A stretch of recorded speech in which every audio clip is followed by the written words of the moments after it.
ఈ మూట మా డాడీ తీసుకొచ్చిండు. ఇప్పుడు నాకు చెప్పకుండా వచ్చింది మా డాడీ మిక్కీ బర్త్డే అనేసి. నేను చెప్తే రావద్దు అంట, ఎందుకంటే ఒక్క రోజు కోసం 7 to 8 hours జర్నీ చేసి రావడం ఎందుకని.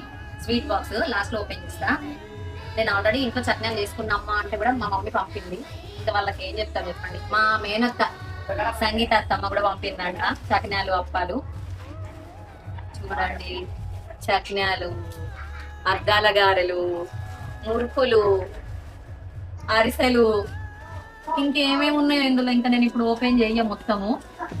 ఇవి చూద్దాం మళ్ళీ. నాయనో మూట, అమ్మ బాబోయ్ దగ్గరికి రావే చూపిస్తా. మురుకులు, చక్కినాలు, అరిసెలు, అద్దాల గారెలు, ఇంకా లోపల ఏమున్నాయో ఎన్ని. ఇవి ఇవి మమ్మీ పంపింది, ఇవి మా మేనత్త పంపింది. ఇంత తీసుకొస్తేనే నేను తుక్కు తుక్కు తిడతా మమ్మీ వాళ్ళని, ఎందుకు ఇంత పంపినావు, ఇక్కడ ఎవరు తినరు ఒడవై అని. నేను ఒక్కదాన్నే తినాలి. ఇంకేమంటాం, ఇంకా స్వీట్ బాక్స్, స్వీట్స్ తినొద్దు లావ్ అయిపోతున్నా అంటే స్వీట్స్ తీసుకొస్తాడు. నోరు ఆగదు, తినేసేయాలి. నాకు తెలిసి మలై చాప్ అనుకుంటున్నా, చూద్దాం ఇది ఏముంటుందో. మా డాడీ మోస్ట్లీ మలై చాపే తీసుకొస్తాడు, ఇక్కడ దొరకది అని. నా గెస్ కరెక్ట్ అయింది, మలై చాప్.